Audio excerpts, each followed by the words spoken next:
আমার ছেলে বাজার থেকে আজকে অনেকগুলো বাজার নিয়ে আসছে। এত বাজার দিয়ে কি করব, কখন খেয়ে শেষ করব। হ্যালো এভরিওয়ান, আসসালামু আলাইকুম, ওয়েলকাম করছি মাই রেলি ব্লগ। আমার সংসার কি অবস্থা, কেমন আছেন সবাই? তো আজকে রান্না করব কাতল মাছ দিয়ে ফুলকপি, আর এই মাছটাকে লবণ হলুদ মরিচ দিয়ে আমি আগে মেখে মেরিনেট করে রেখে দিয়েছি। তারপর তেল গরম দিয়ে মাছগুলোকে দিয়ে দেই, আর অবশিষ্ট যে তেলটা থাকবে ওই তেলের মধ্যে আমি ফুলকপিগুলোকে হালকা ভেজে নিব। আমি এভাবে একটু ভাজাভাজি করে রান্না করি, তাহলে তরকারির কালার এবং মজার টেস্ট অন্যরকম হয়। তো যাই হোক, একটা কথা বলার আছে, সেটা হলো পৃথিবীতে কোন নারীকে স্বামী সবচেয়ে বেশি ভালোবাসে বলতে পারবেন? আমি মনে করি আমার সংসারের ব্যাপারে যে আমার স্বামী, আমি যদি বেশি করে তার মনের মতো করে তার পছন্দের মতো সবগুলা সবজি যেটা খেতে মন চায় সেটা ভালোভাবে রান্না করে ওকে খাওয়াই, আর রান্নাগুলো যদি অনেক পরিমাণে মজা হয়, ও খুব মজা করে প্লেট চেটে পুটে খেতে পারে, তাহলে ওই সব স্বামীরাই স্ত্রীদেরকে এত পরিমাণে ভালোবাসে আর টেবিলে বসেই বলে ফেলবে যে আজকে তোমার রান্নাটা এত পরিমাণে মজা হয়েছে যে আমি খুব সন্তুষ্ট করে খেয়েছি। তখন আমার মতো স্ত্রীর কতটা খুশি হওয়ার কথা বলেন। আমি মনে করি প্রতিটা জগতে যত নারী আছে স্বামীদেরকে খুশি করার জন্য এই টেকনিকগুলো অবলম্বন করলে বেশি ভালো, কারণ স্বামীরা খেতে অনেক পছন্দ করে সব সময়। তো স্ত্রীদেরকে ওইভাবেই স্বামীকে খুশি করে রাখা উচিত। তো এই তো আমার মশলা কষানো হয়ে গিয়েছে, সেখানে আমি ডাঁটাগুলোকে ভাজি করিনি, কারণ ডাঁটা যেহেতু শক্ত, ডাঁটাটাকে পানির মধ্যে ঝোলের মধ্যে নরম করে কষিয়ে নরম করতে হবে। তো আমার মশলা কষানোর মধ্যে আমি ডাঁটাগুলো দিয়ে দিয়েছি।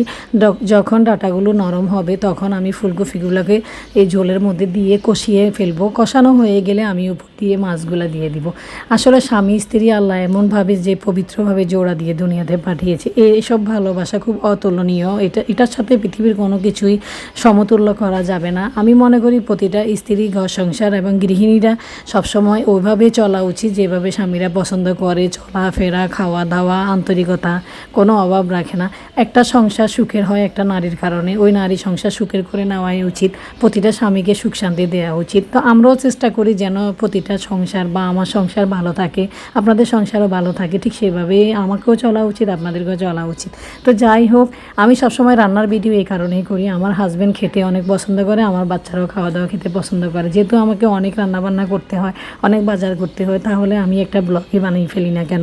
একটা ফেস থাকলে যদি আমি একটা ব্লগ ভিডিও দিয়ে ফেলি, সেখানে আমার কতটা আর্নিং হবে, আমি কতটা আগাতে পারবো, সেই চেষ্টায় থাকতে হবে আমাকে।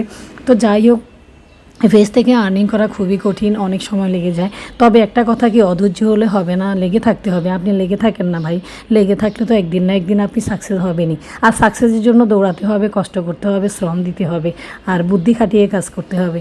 এটা আমিও বুঝি, আপনারাও বুঝেন। তো যাই হোক, এত কথা না বলার পরেও আপনাদেরকে বুদ্ধি দিতে গেলে অনেকে রাগ করবেন। তো যাই হোক, আমার সবজিটা হয়ে গিয়েছে, ধনিয়া পাতা দিয়ে দিয়েছি, নামিয়ে ফেললাম। তো এখানে আমার অনেকগুলো সবজির আয়োজন। এখানে এত পরিমাণে সবজি আমার ছেলে এনেছে, পছন্দ সবজি। এটা চুইঝাল, চুইঝাল তো সবাই খান, আমিও খাই, আপনারাও খান। আর চুইঝাল দিয়ে গরুর মাংস রান্না করলে অনেক মজা।